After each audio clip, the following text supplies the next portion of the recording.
कर्णवीर चाहता था कि विद्युत लाइटनिंग विंड पंप टेक्निक को छोड़ दे। अगर वो ऐसा नहीं कर सकता तो कर्णवीर उसे अपना ऑर्डिनरी प्लेयर ही बना पाएगा। इसके बाद वो उसे अपनी टीम में लेने के लिए तैयार हो जाएगा, क्योंकि वो दोबारा अपने किसी भी होनहार प्लेयर को खोना नहीं चाहता था। लेकिन विद्युत भी कुछ हद तक निहाल जैसा ही था। वो लाइटनिंग विंड पंप टेक्निक को छोड़ना नहीं चाहता था।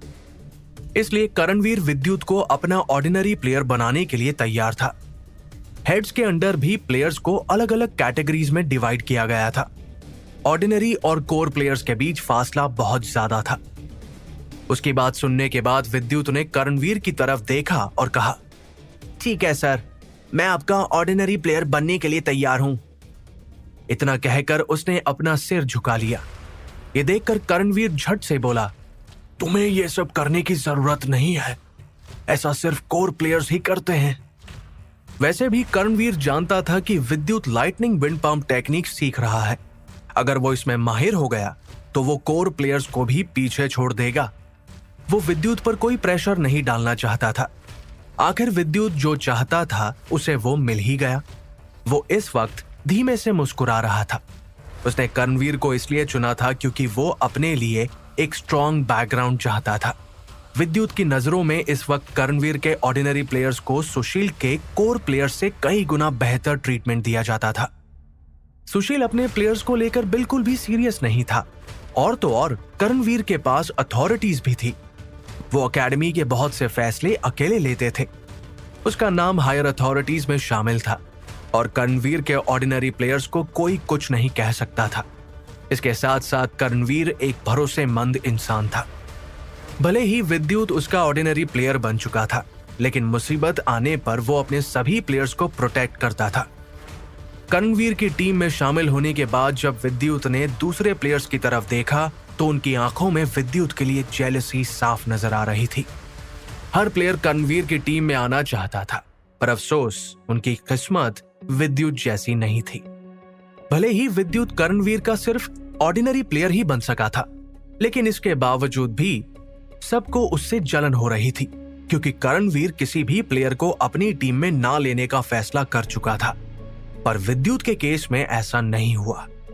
उसने विद्युत को अपना ऑर्डिनरी प्लेयर बना ही लिया, और तो और कर्णवीर के पास बाकी डिपार्टमेंट के हेड्स के मुकाबले ज्यादा अथॉरिटी थी।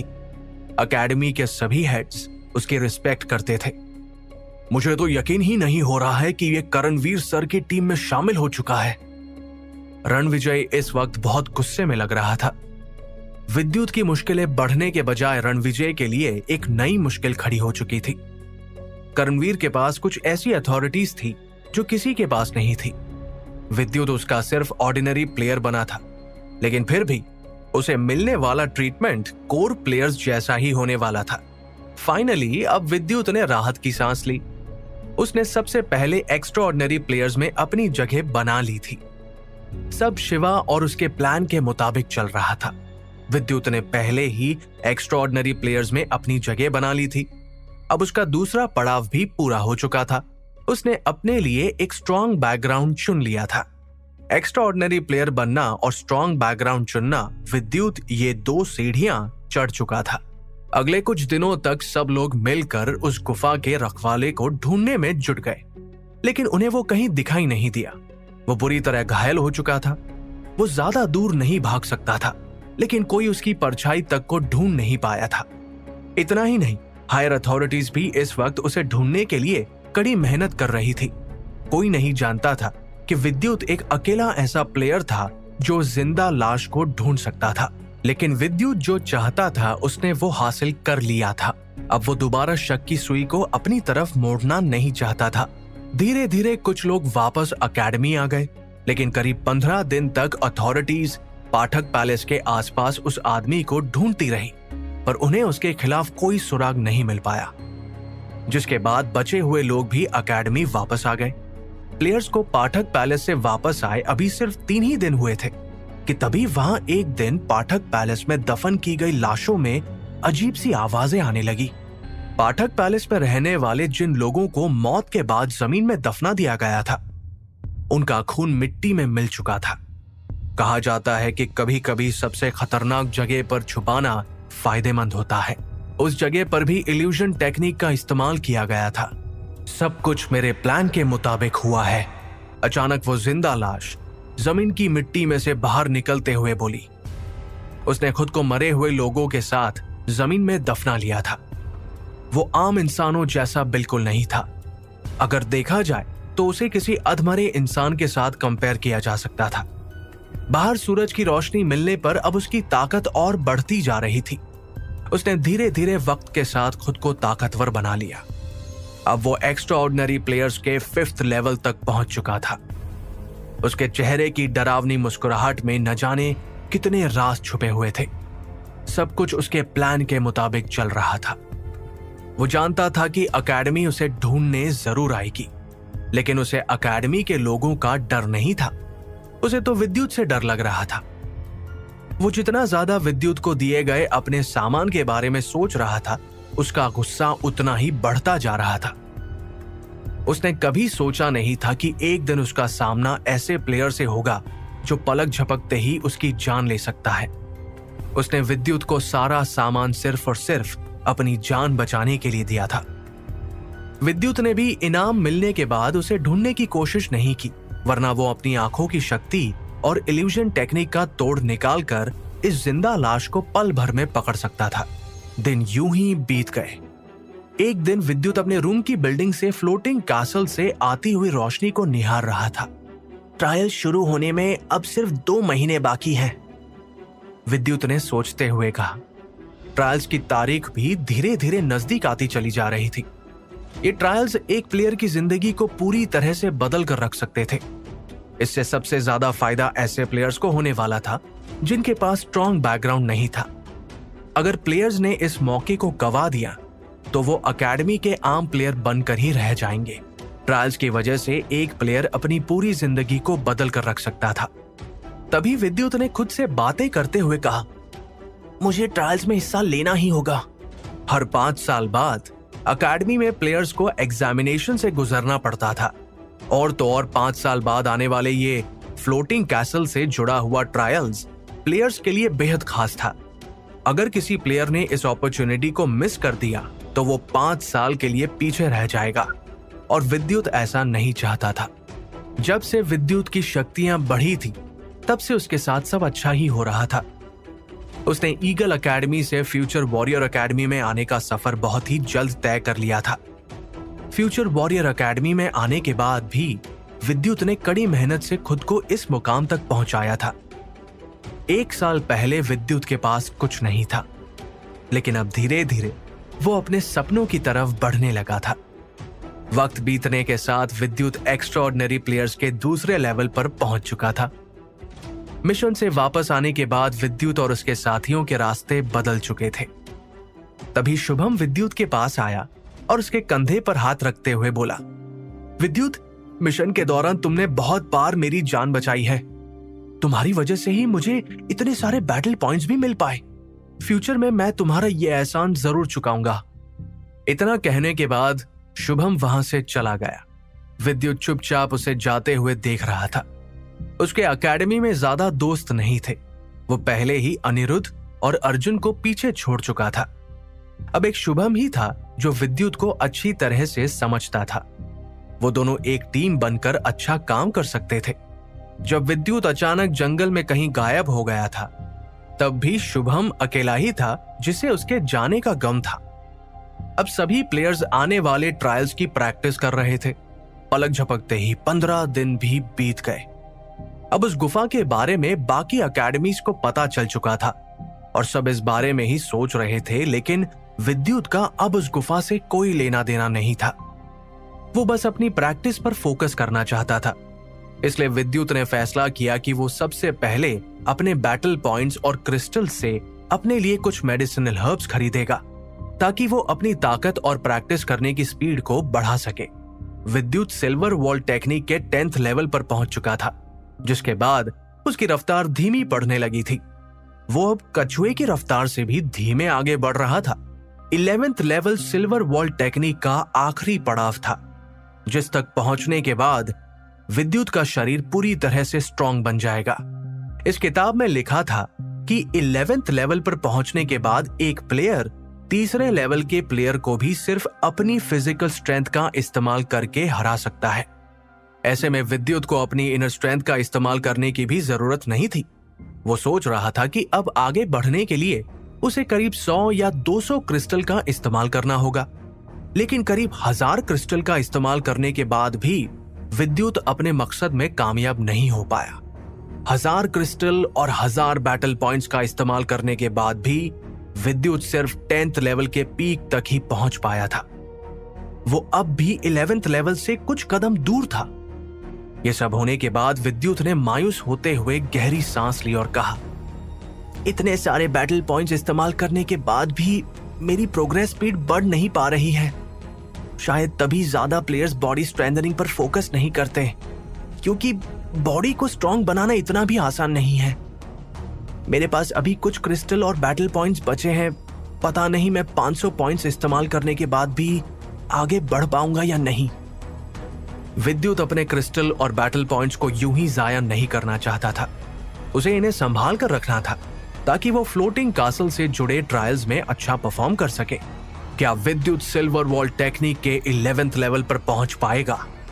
क्या वो ट्रायल्स में हिस्सा ले पाएगा? विद्युत सिल्वर वॉल टेक्निक के आखिरी पड़ाव पर पहुंचने की कोशिश कर रहा था। तभी उसे एक आइडिया आया, क्यों ना मैं सामान खरीद कर अपने लिए खुद मेडिसिनल पिल्स बनाऊं। इससे मैं बहुत से क्रिस्टल और बैटल पॉइंट्स बचा सकता हूं। लेकिन मेरे पास ज्यादा वक्त भी तो नहीं है। हर एक मिनट कीमती है। वक्त कितनी रफ्तार से गुजर रहा है। 1 महीना कब बीत गया मुझे पता ही नहीं चला। ट्रायल्स भी नजदीक आने वाले हैं। विद्युत के लिए ट्रायल्स में हिस्सा लेना बहुत जरूरी था, इसलिए उसने फैसला किया कि वो अपने क्रिस्टल्स का इस्तेमाल करेगा। कुछ दिनों बाद लगातार मेहनत और प्रैक्टिस करने से विद्युत आखिरकार सिल्वर वॉल टेक्निक के 11th लेवल पर पहुंच ही गया। इस वक्त उसकी खुशी का ठिकाना नहीं था। वो अपने रूम में इधर उधर चिल्लाते हुए दौड़ रहा था, मैंने कर दिखाया, मैं 11th लेवल तक पहुंच गया। यहां तक पहुंचने के लिए विद्युत ने अपने बहुत से क्रिस्टल और बैटल पॉइंट्स को गंवाया था, लेकिन इसके साथ ही अब विद्युत के शरीर में जो बदलाव आया था वो देखने लायक था। परफेक्ट बॉडी, मैं आज बहुत खुश हूं, विद्युत ने खुशी से झूमते हुए कहा। इसके बाद विद्युत अचानक जमीन पर बैठ गया और आंखें बंद करते हुए अपनी बॉडी स्ट्रेंथनिंग टेक्निक के बारे में सोचने लगा। देखते ही देखते उसके शरीर पर एक चमकदार पतली परत उभर आई।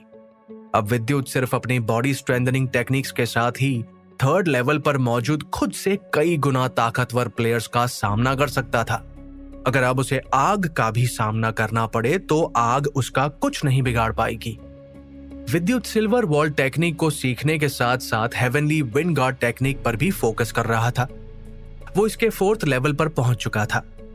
पिछले महीने विद्युत की सिल्वर वॉल टेक्निक और हेवनली विंड गार्ड टेक्निक के साथ साथ लाइटनिंग विंड पंप टेक्निक भी धीमी रफ्तार में आगे बढ़ रही थी। लाइटनिंग विंड पंप टेक्निक को 6 लेवल्स में डिवाइड किया गया था और विद्युत इस टेक्निक के 4थे लेवल पर पहुंचने ही वाला था। बस एक बार मैं लाइटनिंग विंड पंप टेक्निक के 4थे लेवल तक पहुंच जाऊं, उसके बाद मैं अपने अटैक से दुश्मन के शरीर को सुन कर पाऊंगा, विद्युत ने सोचते हुए कहा। विद्युत को 4थे लेवल तक पहुंचने में काफी मेहनत करनी पड़ेगी। उसका असली इम्तिहान तो अब शुरू होने वाला था। विद्युत अब तक की अपनी सबसे खतरनाक टेक्निक में से एक को सीख रहा था। उसे इसे सीखते वक्त सावधानी बरतनी होगी, वरना ऐसा कुछ हो सकता था जिसकी किसी को उम्मीद ना हो। लाइटनिंग विंड पंप टेक्निक में बहुत सी खामियां थी, इसलिए विद्युत धीरे धीरे उसे सही करने की कोशिश में लगा हुआ था। वो इसके 3rd लेवल के पीक पर पहुंच चुका था। जल्द ही वो इसके 4th लेवल पर भी पहुंच जाएगा। वो इस वक्त तेजी से आगे बढ़ रहा था। अब ट्रायल्स होने में सिर्फ 1 महीना बाकी था। विद्युत ने इस दौरान महसूस किया कि उसमें बहुत से बदलाव आए हैं। उसकी ताकत, उसकी inner strength, body strengthening techniques और मार्शल आर्ट्स टेक्निक्स अब पहले से ज्यादा शार्प और मजबूत बन चुकी है। तभी विद्युत ने प्रैक्टिस के दौरान सोचते हुए कहा, मैं सोच रहा हूं कि अगर सिल्वर वॉल टेक्निक को सीखने के बाद में 9 ट्विस्ट गोल्डन वॉल टेक्निक को सीखना शुरू कर दूं तो कैसा रहेगा। जहां तक विद्युत जानता था, 9 ट्विस्ट गोल्डन वॉल टेक्निक एक हाई लेवल की टेक्निक थी और एकेडमी की लाइब्रेरी में रखी किताबों में इस टेक्निक की किताब को किसी खजाने की तरह ट्रीट किया जाता था। विद्युत ने इस टेक्निक को चुनने से पहले कर्णवीर यानी कि अपने हेड से बात करना सही समझा। जब से विद्युत ने कर्णवीर की टीम में कदम रखे थे, तब से लेकर अब तक कर्णवीर ने उससे ज्यादा बात नहीं की थी। उन दोनों की मुलाकात गुफा में हुई थी। इसके बाद अगर कर्णवीर को विद्युत से कुछ कहना या कोई ऑर्डर देना होता था तो वो प्रभास को विद्युत से बात करने के लिए भेज देता था। लेकिन आज विद्युत के लिए एक खास दिन था। उसे इस दिन का बेसब्री से इंतजार था। कर्णवीर प्रभास और विद्युत दोनों को ही कुछ टिप्स और ट्रिक्स के बारे में बताने वाला था। विद्युत उससे अपने मन चाहे सवाल पूछ सकता था। जैसे ही वो तीनों हॉल में इकट्ठा हुए तो सवाल जवाब का सिलसिला शुरू हो गया। अब सवाल पूछने की बारी विद्युत की थी, इसलिए विद्युत ने कर्णवीर से कहा, सर मुझे 9 ट्विस्ट गोल्डन वॉल टेक्निक के बारे में पूछना है। ये सुनते ही अचानक कर्णवीर के चेहरे के एक्सप्रेशंस बदल गए। तभी उसकी बात सुनकर प्रभास झट से बोला, तुम इसके बारे में क्यों पूछ रहे हो? ये एक हाई लेवल की टेक्निक है, इसे तो कोर प्लेयर्स भी इस्तेमाल नहीं कर सकते। उन दोनों के रिएक्शन को देखकर विद्युत ने उन्हें समझाते हुए कहा, मैं तो बस यही पूछना चाह रहा हूं कि इस टेक्निक को पाने के लिए कितने बैटल पॉइंट्स की जरूरत पड़ेगी। एकेडमी में प्लेयर्स बैटल पॉइंट्स इकट्ठा करके हाई लेवल की मार्शल आर्ट्स टेक्निक्स को खरीद सकते थे। विद्युत की बात सुनकर कर्णवीर ने अपना सिर ना में हिलाते हुए कहा, विद्युत, तुम्हारे बैटल पॉइंट्स इतने ज्यादा नहीं है कि तुम इस टेक्निक को खरीद सको, और अगर तुम्हारे पास ज्यादा बैटल पॉइंट्स होते भी तो भी तुम ऐसा नहीं कर पाते। ये सुनकर विद्युत सोच में पड़ गया। तभी प्रभास उसे समझाते हुए बोला, विद्युत, इस टेक्निक को खरीदने के लिए तुम्हें करीब 2 लाख बैटल पॉइंट्स की जरूरत पड़ेगी। इतने बैटल पॉइंट्स इकट्ठा करने में न जाने तुम्हें कितना वक्त लग जाएगा, और तो और तुम्हें एक्स्ट्राऑर्डिनरी प्लेयर के 6th लेवल तक तो पहुंचना ही होगा। प्रभास की बात सुनकर विद्युत ने धीमी आवाज में कहा, 2 लाख बैटल पॉइंट्स और 6th लेवल? ये सुनकर विद्युत दंग रह गया। उसे अच्छी तरह पता था कि वो ऐसा नहीं कर सकता था। उसे इस मुकाम पर पहुंचने में अभी वक्त लगेगा, लेकिन उसने सोचा नहीं था कि इस टेक्निक को पाने के लिए उसे इतनी मेहनत करनी होगी। तभी प्रभास ने आगे कहा, विद्युत, ये हाई लेवल की टेक्निक है, तुम इसे इतनी आसानी से नहीं पा सकते। 9 ट्विस्ट गोल्डन वॉल टेक्निक इतनी भी आसान नहीं है। एकेडमी के हेड्स तक इसके हाई लेवल तक पहुंच नहीं पाते हैं। इतना कहने के बाद प्रभास ने एक गहरी सांस ली। प्रभास ने 2nd लेवल पर पहुंचने वाले प्लेयर को इस टेक्निक के बारे में बात करते हुए कभी नहीं सुना था। अब तक एकेडमी के कुछ ही प्लेयर्स इस टेक्निक को सीख पाए थे। फिलहाल तो यह टेक्निक विद्युत की पहुंच से बाहर थी। लेकिन तभी कर्णवीर ने कहा, वैसे विद्युत, तुम इस टेक्निक को क्यों सीखना चाहते हो? मैं मानता हूं कि बॉडी स्ट्रेंथनिंग टेक्निक्स को सीखना बहुत मुश्किल है, पर मेरे ख्याल से तुम इतनी छोटी उम्र में बहुत कुछ हासिल कर चुके हो। क्यों ना तुम अब अपनी मेंटल स्ट्रेंथ पर फोकस करो। कर्णवीर की बात सुनकर विद्युत गहरी सोच में पड़ गया। कर्णवीर ऐसा इसलिए कह रहा था क्योंकि उसने विद्युत की मेंटल एनर्जी को पहचान लिया था। वो जानता था कि विद्युत की मेंटल एनर्जी अच्छी है और उसे इस पर काम करके इसे और स्ट्रांग बनाना चाहिए। वैसे भी विद्युत को अभी अपनी शक्तियों को अच्छी तरह से इस्तेमाल नहीं करना आता था। उसे अपने ख्यालों में खोया हुआ देखकर कर्णवीर ने पूछा, वैसे तुम्हारा इस बारे में क्या ख्याल है? सर, आप बिल्कुल ठीक कह रहे हो। मुझे सिर्फ बॉडी स्ट्रेंथ पर ही फोकस नहीं करना चाहिए। विद्युत इस वक्त कर्णवीर की बात से सहमत होते हुए हाँ में अपना सिर हिला रहा था। कर्णवीर विद्युत को जो समझाना चाहता था वो बात विद्युत को बड़ी आसानी से समझ आ गई। उसे देखकर कर्णवीर मन ही मन सोचते हुए बोला, इतनी छोटी उम्र में विद्युत शांत होने के साथ साथ काफी समझदार भी है। ये खुद में बदलाव लाने के लिए तैयार है और यही एक अच्छे प्लेयर की निशानी है। लेकिन मुझे समझ नहीं आ रहा कि फिर भला ये लाइटनिंग विंड पंप टेक्निक को छोड़ने के लिए तैयार क्यों नहीं है। तभी विद्युत ने धीमी आवाज में कहा, सर, मैं सिल्वर बॉल टेक्निक में माहिर हो चुका हूं। मैंने इस टेक्निक को इसके पीक लेवल तक पहुंचा दिया है। ये कहते ही विद्युत के शरीर पर एक बार फिर वही चमकदार रोशनी की हल्की परत उभर आई, जिसे देखकर ऐसा लग रहा था मानो विद्युत बर्फ की मूर्ति में बदल गया हो। रोशनी को देखकर प्रभास और कर्णवीर हैरान रह गए। उन्हें यकीन नहीं हो रहा था कि विद्युत बॉडी स्ट्रेंथनिंग के हाई लेवल पर पहुंच चुका है। तभी प्रभास ने एक्साइटेड होते हुए कहा, वाह, अब तो विद्युत ट्रायल्स में आसानी से हिस्सा ले सकता है। ऐसा नहीं था कि एकेडमी में कोई भी बॉडी स्ट्रेंथ के मामले में हाई लेवल तक नहीं पहुंचा था, लेकिन ऐसे प्लेयर्स की गिनती बहुत कम थी, और तो और उनमें से कोई विद्युत की उम्र का नहीं था। करणवीर हैरान था, पर इसके साथ साथ उसे विद्युत पर गर्व भी महसूस हो रहा था। अब उसे समझ आ चुका था कि विद्युत इतनी जल्दी हार मानने वालों में से नहीं है। तभी अचानक करणवीर कुछ सोचते हुए हंसने लगा और बोला,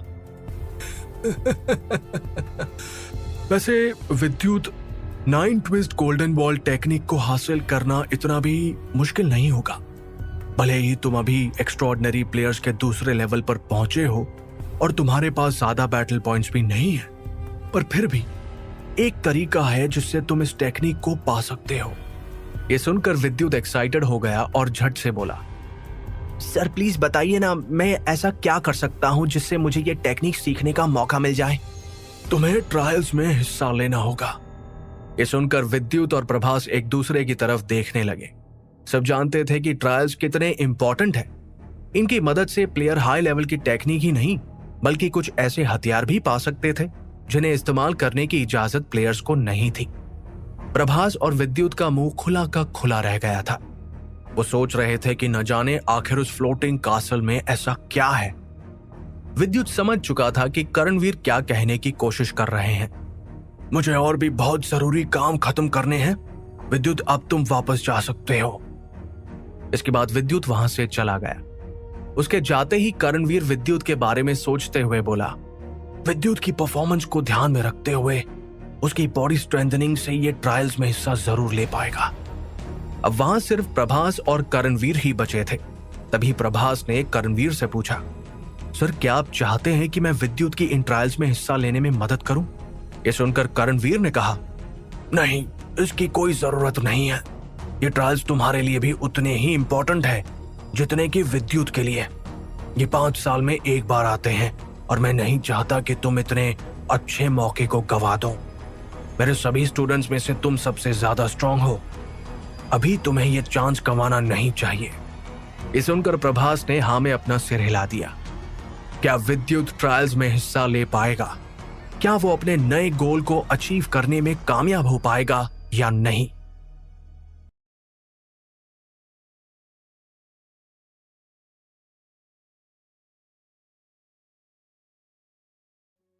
करणवीर चाहता था कि प्रभास अपनी प्रैक्टिस पर ध्यान दे, क्योंकि ये ट्रायल उसके लिए बहुत जरूरी था।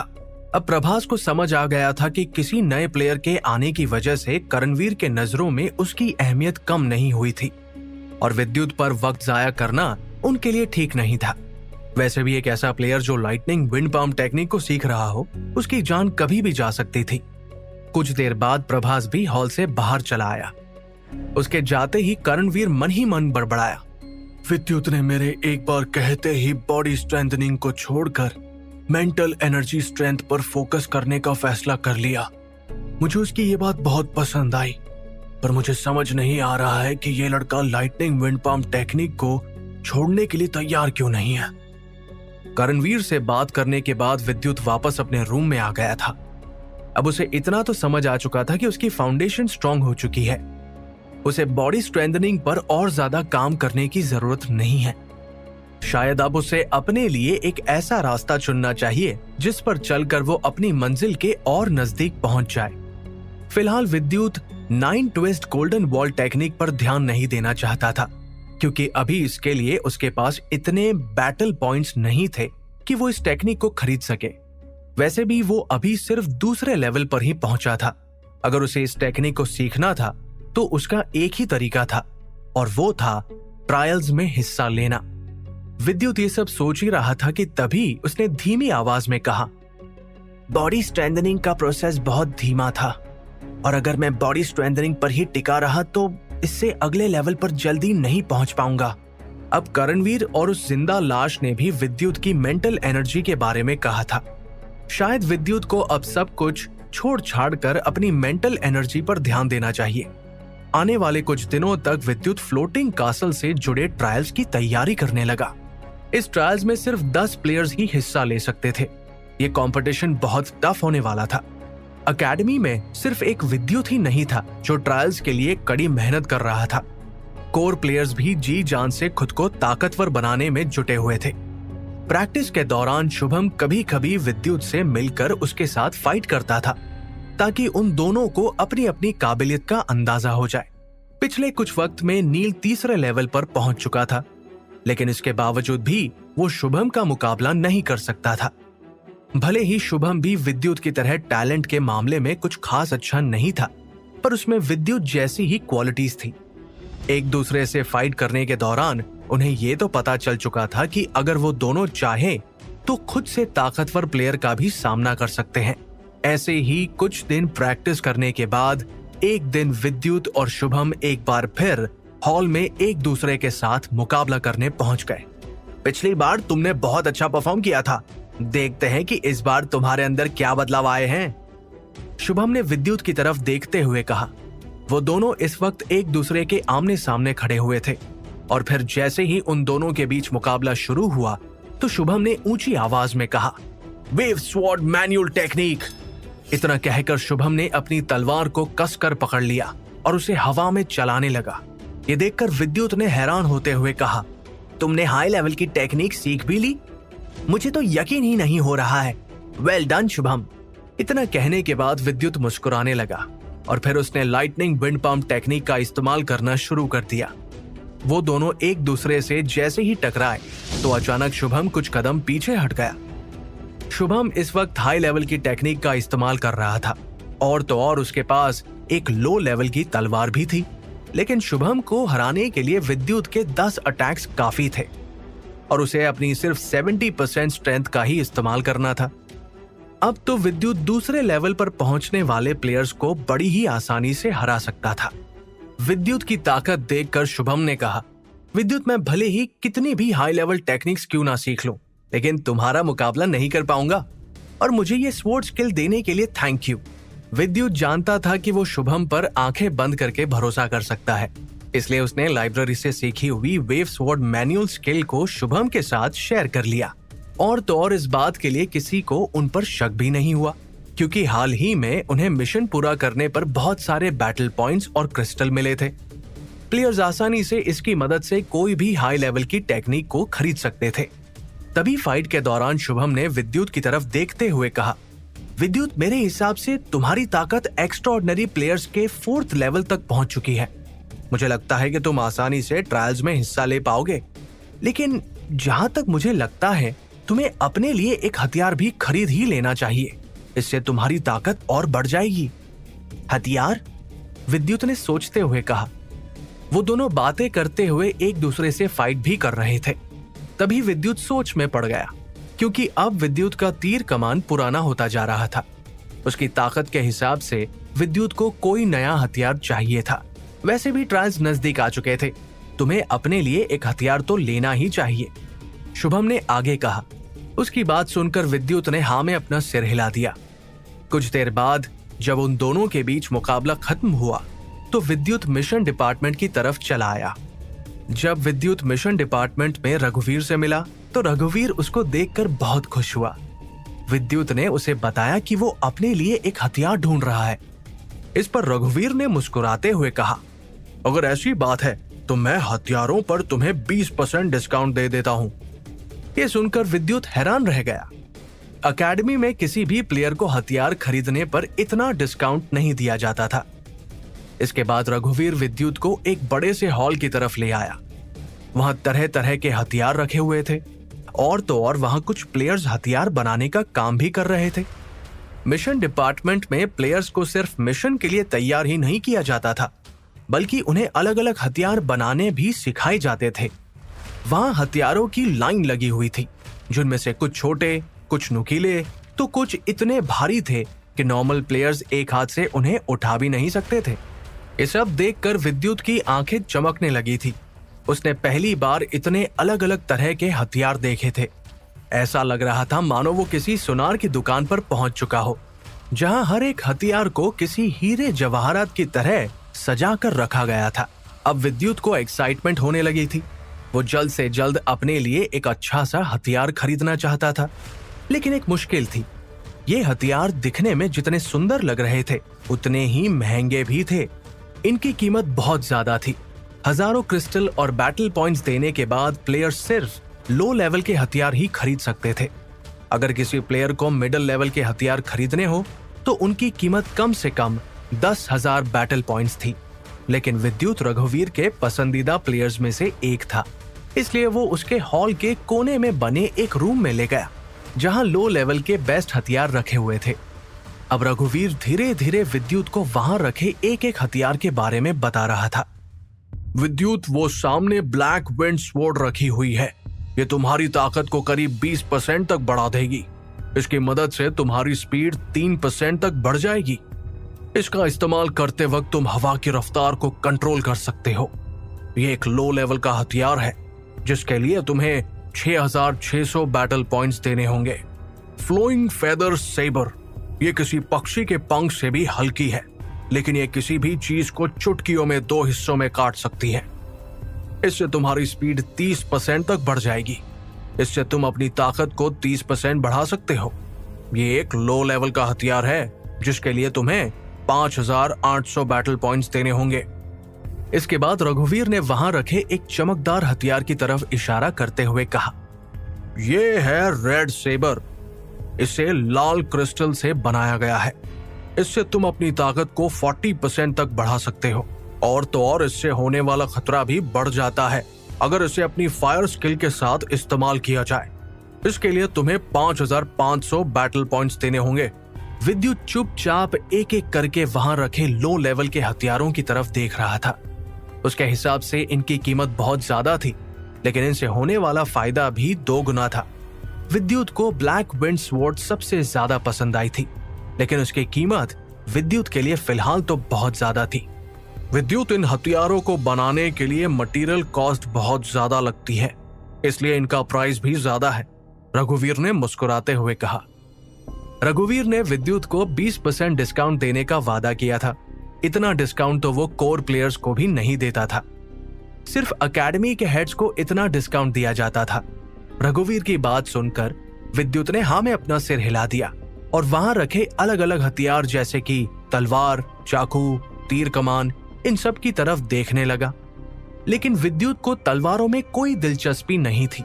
उसे तीरंदाजी करने में मजा आता था, इसलिए वो अपने लिए तीर कमान ढूंढ रहा था। तभी उसकी नजर वहां रखे कुछ तीर कमान पर पड़ी। वहां रखे तीर कमान की गिनती बहुत कम थी, क्योंकि एकेडमी में ज्यादातर लोग ऐसे हथियारों का इस्तेमाल नहीं करते थे।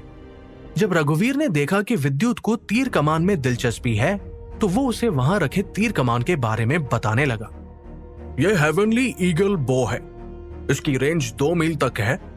इससे तुम 2 मील तक निशाना लगा सकते हो, और तो और इसके साथ तुम किसी भी ताकतवर दुश्मन का सामना कर सकते हो।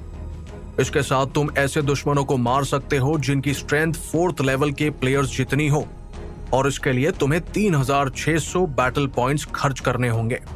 रघुवीर की बात सुनने के बाद विद्युत ने वो तीर कमान जैसे ही अपने हाथ में उठाया तो वो मुस्कुराते हुए बोला, ये दिखने में तो बहुत अच्छा लग रहा है। इस तीर कमान की मदद से विद्युत बहुत दूरी तक निशाना लगा सकता था। ये एक प्लेयर को दूर तक देखने में भी मदद करता था। क्या विद्युत को अपना मनचाहा हथियार मिल पाएगा? क्या रघुवीर सही हथियार चुनने में उसकी मदद कर पाएगा? क्या विद्युत ट्रायल में हिस्सा ले पाएगा?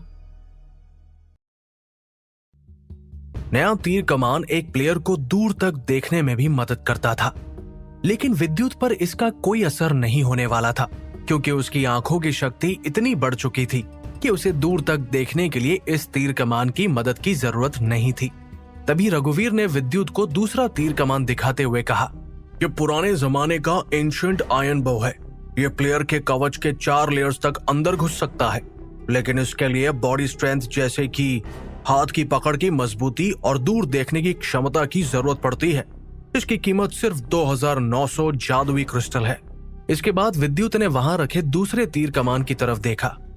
वहां मौजूद हथियारों में से तीर कमान सबसे सस्ते थे।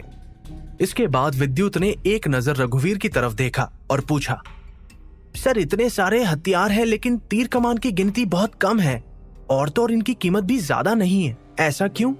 ये सुनकर रघुवीर ने उसे समझाते हुए कहा, विद्युत अकेडमी में ज्यादातर प्लेयर्स तीर कमान का इस्तेमाल नहीं करते। उन्हें तलवारबाजी ज्यादा पसंद आती है। मेरे ख्याल से आने वाले वक्त में तीर कमान का इस्तेमाल होना बंद हो जाएगा। विद्युत सोच रहा था कि वो एक ऐसी स्किल सीख रहा है जिसे दूसरे लोग सीखना नहीं चाहते, और विद्युत दूसरे लोगों से हटकर ही कुछ कर दिखाना चाहता है। लेकिन एक मुश्किल थी। अगर वो तीर कमान खरीदता है तो उसे तीर की भी जरूरत होगी, और वो अपने चलाए हुए तीर को सिर्फ एक बार ही इस्तेमाल कर सकता है। तभी विद्युत ने कुछ सोचते हुए कहा, मेरे पास इतने बैटल पॉइंट्स तो है कि मैं एक लो लेवल का हथियार भी खरीद सकूं। तभी विद्युत की नजर मिडिल लेवल के हथियारों पर पड़ी। उनकी कीमत विद्युत के लिए बहुत ज्यादा थी। जैसे कि हॉल में रखी हुई तलवार के लिए उसे 40 से 50 हजार तक क्रिस्टल्स इकट्ठा करने होंगे। तभी रघुवीर विद्युत के लिए एक अनोखा तीर उठाकर ले आया और बोला, विद्युत, यह तीर बहुत खास है। ये अपोनेंट के कवच के 3 लेयर्स तक अंदर घुस सकता है, और उसकी मदद से तुम 5th लेवल पर मौजूद प्लेयर्स के साथ मुकाबला कर सकते हो। इसका इस्तेमाल करने से दुश्मन को 2 गुना नुकसान होता है। अगर तुमसे गलती से निशाना चूक भी गया तो फिर भी ये तीर खुद ब खुद कुछ देर तक अपने दुश्मन का पीछा करता रहेगा। इसे तीर कमान के साथ इस्तेमाल करने पर ये दोनों मिलकर एक हाई लेवल का हथियार बन जाएंगे। इस सेट की पूरी कीमत करीब 1,50,000 क्रिस्टल्स है। विद्युत की नजरें इस वक्त उस तीर पर टिकी हुई थी। वो एक मिडिल लेवल का हथियार था जिससे विद्युत को बहुत फायदा हो सकता था।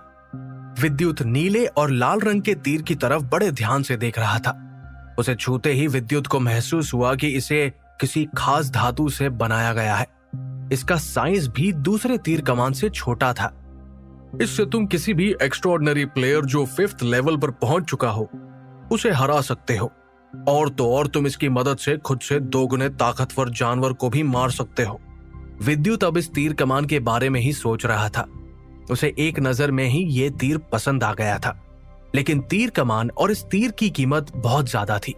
विद्युत ने तीर कमान की कीमत जानने के बाद एक गहरी सांस ली और कहा, यह बहुत महंगा है। तभी रघुवीर उसके चेहरे पर उदासी देखकर हंसते हुए बोला, क्या तुम्हें यह तीर चाहिए? लेकिन यह बहुत महंगा है। मेरे पास इतने बैटल पॉइंट्स या फिर क्रिस्टल्स नहीं है। विद्युत ना में अपना सिर हिलाते हुए बोला। तभी रघुवीर ने मुस्कुराते हुए कहा, वैसे विद्युत, मेरे पास एक कूपन है जिसे मैंने कंपटीशन के दौरान जीता था। इससे तुम्हें 50% ऑफ मिलेगा, और मैं भी तुम्हें 20% डिस्काउंट दे रहा हूं। इस हिसाब से इन दोनों की कीमत 45,000 होगी, और अगर तुम अकेला तीर लेना चाहते हो तो ये तुम्हें 24,000 का पड़ेगा।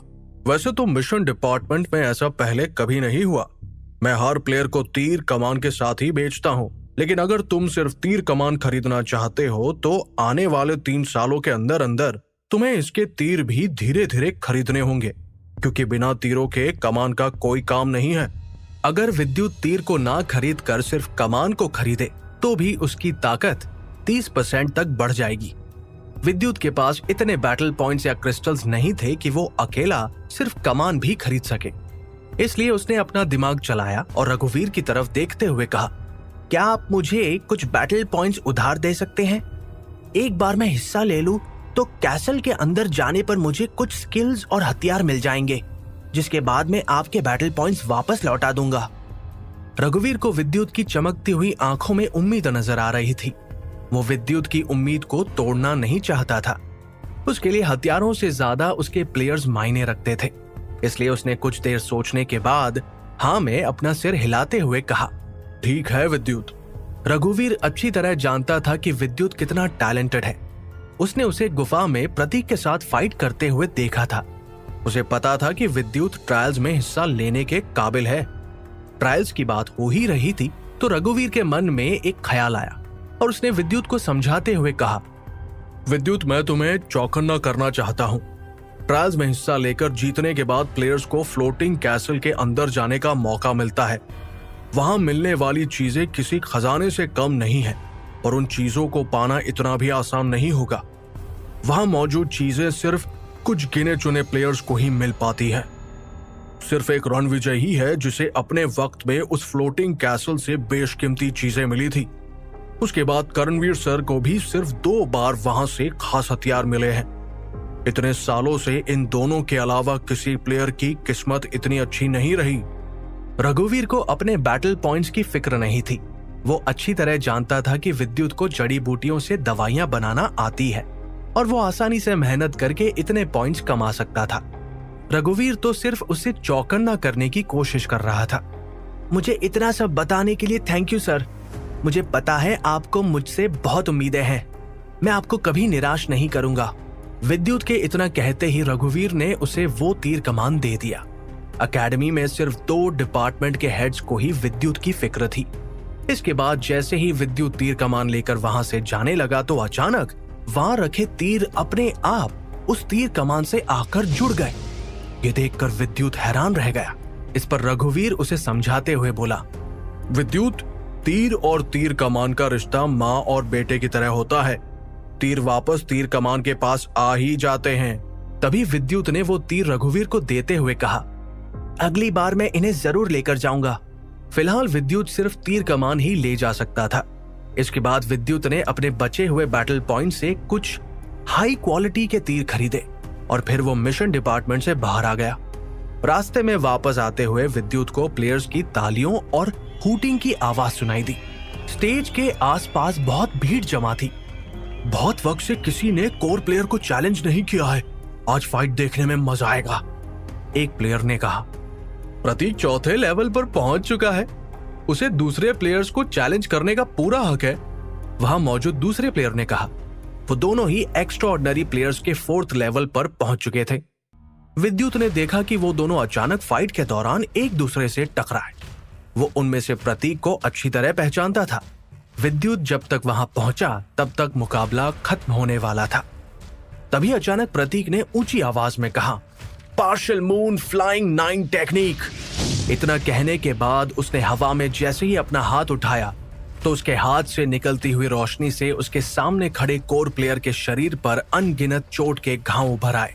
इससे पहले जब विद्युत का मुकाबला प्रतीक से हुआ था तो वो इतना ताकतवर नहीं था। इस बार उसे पार्शियल मून फ्लाइंग 9 टेक्निक आती थी, जिससे वो अपने अपोनेंट को चुटकियों में घायल कर सकता था। प्रतीक अपने अपोनेंट पर भारी पड़ता जा रहा था कि तभी उसके सामने खड़े प्लेयर ने मायूस होते हुए कहा, मैं हार मानता हूं। वेल डन प्रतीक, मैंने सोचा नहीं था कि तुम इतनी जल्दी 2 हाई लेवल की टेक्निक सीख लोगे। तुम तो चिलिंग मून मैनुअल के 4थे लेवल पर पहुंच चुके हो। चिलिंग मून मैनुअल टेक्निक विद्युत की हेवनली विंड गार्ड टेक्निक जैसी ही थी। विद्युत भी इसके 4थे लेवल पर पहुंच चुका था। विद्युत और प्रतीक के लेवल्स में फर्क था। विद्युत अभी एक्स्ट्राऑर्डिनरी प्लेयर्स के दूसरे लेवल पर पहुंचा था, तो वहीं दूसरी तरफ प्रतीक 4थे लेवल पर पहुंच चुका था, जिसकी वजह से अब प्रतीक और उसकी स्ट्रेंथ में काफी बदलाव आया था। विद्युत से हारने के बाद प्रतीक खुद को और ताकतवर बनाने में लगा हुआ था। तभी विद्युत ने एक नजर प्रतीक की तरफ देखा और मन ही मन कहा, प्रतीक ने खुद में बहुत बदलाव लाए हैं। उस वक्त फाइट के दौरान ये इतना ताकतवर नहीं था। लगता है अब इसकी ताकत दोगुनी हो चुकी है। प्रतीक भी कोर प्लेयर ही था, और तो और टॉप 10 एक्स्ट्राऑर्डिनरी प्लेयर्स में से प्रतीक और रुद्र जैसे 2 होनहार प्लेयर्स रणविजय की टीम में थे। इससे अंदाजा लगाया जा सकता था कि रणविजय की टीम में मामूली प्लेयर्स नहीं थे। उसके प्लेयर्स भी बहुत ताकतवर और टैलेंटेड थे। तभी तो उनमें से 2 प्लेयर्स ने एक्स्ट्राऑर्डिनरी प्लेयर्स में अपनी जगह बना ली थी। अब फाइट खत्म हो चुकी थी। ये देखकर वहां मौजूद एक प्लेयर झट से बोला, मैंने सुना है प्रतीक ट्रायल्स में पार्टिसिपेट करने वाला है। प्रतीक कोर प्लेयर है, इसलिए उसे ट्रायल्स में पार्टिसिपेट करने के लिए ज्यादा मेहनत नहीं करनी पड़ेगी। मैंने सुना है एक्स्ट्राऑर्डिनरी कोर प्लेयर्स को बिना टेस्ट के ही ट्रायल्स के लिए चुन लिया जाता है। इस बात से बहुत से नॉर्मल एक्स्ट्राऑर्डिनरी प्लेयर्स को प्रतीक से जलन हो रही थी। जब विद्युत ने यह बात सुनी तो वो मन ही मन खुद से बातें करते हुए बोला, कोर प्लेयर, इसका मतलब अगर मैं कोर प्लेयर बन जाऊं तो मुझे ट्रायल्स में हिस्सा लेने के लिए ज्यादा मेहनत नहीं करनी पड़ेगी। इस बार तो प्रतीक भी ट्रायल्स में हिस्सा ले रहा है। कंपटीशन टफ होने वाला है। धीरे धीरे वक्त बीतता जा रहा था। 10 दिन यूं ही बीत गए। अब ट्रायल्स में सिर्फ 10 दिन बाकी थे। क्या विद्युत 10 प्लेयर्स में अपनी जगह बना पाएगा? क्या विद्युत ट्रायल्स में हिस्सा ले पाएगा? क्या उसे फ्लोटिंग कैसल के अंदर जाने का मौका मिलेगा?